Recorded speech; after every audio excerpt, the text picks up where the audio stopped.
আজ শনিবার 23শে জ্যৈষ্ঠ 2025 সালের 7ই জুন।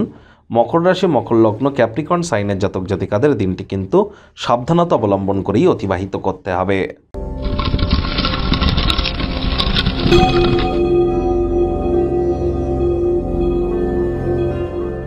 ভিডিওটির শুরুতে ইসলাম দরদি ভাই বোনেদের জানাই ঈদের হার্দিক শুভেচ্ছা ও অভিনন্দন। দিনটি আপনাদের অত্যন্ত শুভ এবং মাঙ্গলিক অতিবাহিত হোক এমন কামনাই আমরা করি।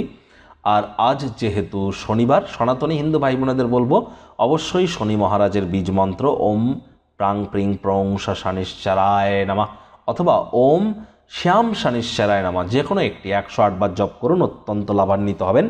যারা দীর্ঘদিন ধরে শনির কারণে বিভিন্ন কষ্ট পাচ্ছেন, শনি মহারাজের কারণে বুঝবেন কি করে?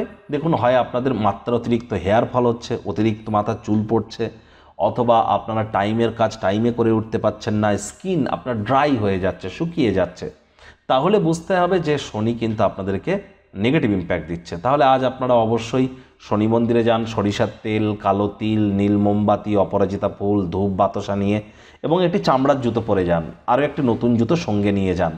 এবার আপনি শনিদেবের মন্দিরে গিয়ে পুরোহিতের কাছে নিজের নামগোত্র ধরে পুজো দিয়ে দিন। তারপর শনিদেবের স্মল ফিঙ্গার বা কোড়ে আঙুলে একটু সরিষার তেল লাগান। তারপর নীল মোমবাতিটা জ্বালিয়ে দিয়ে আপনি এই বীজ মন্ত্রটা 108 বার জপ করে নিজের মনস্কামনাকে জ্ঞাপন করুন। তবে শনিদেবের চোখের দিকে কিন্তু তাকাতে নেই। তবে বেরিয়ে আসার সময় মন্দির থেকে আপনি যে জুতো জোড়া দুটি পরে গিয়েছিলেন সে দুটি রেখে আসুন, আর নতুন যে জুতো জোড়া দুটি জুতো জোড়া নিয়ে গিয়েছিলেন সেটি পরে চলে আসুন। দেখবেন অবশ্যই আপনার উপরে কৃপা হবে। সরিষার তেল বেগুন যেন খাবেন না, সরিষার তেল বেগুন লবণ লোহা আজ যেন কিনবেন না, ভুলেও আজ যেন সাদা রঙের ড্রেস পরবেন না। ভাগ্য মিটার আজ আপনাদের বলছে 4 আউট অফ 10 ভাগ্য আপনাদের অনুকূলেই থাকবে। সম্পর্কের ক্ষেত্রে এবং কর্মজাগতিক ক্ষেত্রে আপনাদেরকে একটু সাবধানতা অবলম্বন করেই চলতে হবে। কায়িক পরিশ্রম হলেও শরীর মনে সতেজতা এবং তরতাজাই আপনারা অনুভব করবেন।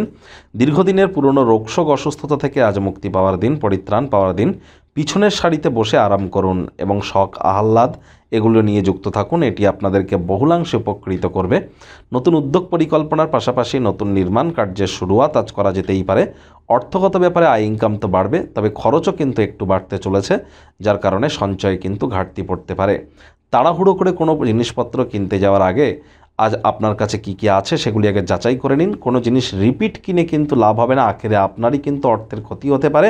সুতরাং কোনো জিনিস ক্রয় করার আগে, বাজার মার্কেটিং করার আগে একটি লিস্ট করে নেওয়া সবথেকে গুরুত্বপূর্ণ বিষয়। লিস্টের বাইরে আমি যাব না, এটি কিন্তু আমাদেরকে প্রতিজ্ঞা করা উচিত। চাকরিজীবী যারা আছেন তাদের অফিসে কম কথা বলে কাজ বেশি করতে হবে, মনের থেকে মস্তিষ্ককে বেশি দাম দিতে হবে।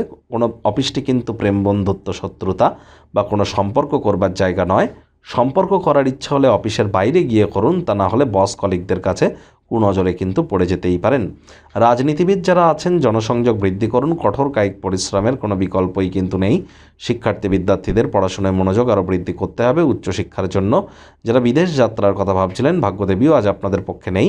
সন্তান সন্ততি থেকে থাকলে তাদের এদিকে কঠোর সজাগ দৃষ্টি বজায় রাখুন। হাউস ওয়াইফ যারা আছেন দিনের শুরুটা তাড়াতাড়ি করুন। প্রেমিক প্রেমিকা, স্বামী স্ত্রী রূঢ় বাক্যের প্রয়োগ, অশ্লীল ব্যবহার করা থেকে বিরত থাকবেন। তৃতীয় কোনো ব্যক্তিকে ভুলেও সম্পর্কের মধ্যে যেন প্রবেশ করতে দেবেন না, সম্পর্কের দুর্বলতা কিন্তু বেড়ে যেতে পারে। শত্রুপক্ষ, বিরোধী পক্ষ আজ কিন্তু খুব একটি শক্তিশালী থাকছে না। পরিবার, পরিজন, নিকটে স্থানীয় ব্যক্তিবর্গ, বন্ধু স্বজন কারোর উপরেই জোর করে নিজের মতামতকে যেন জাহির করবেন না। পরিবারের প্রতি সকল প্রকার দায়িত্বকে সঠিক সময়ের মধ্যে সুনিপুণভাবে পালন করুন।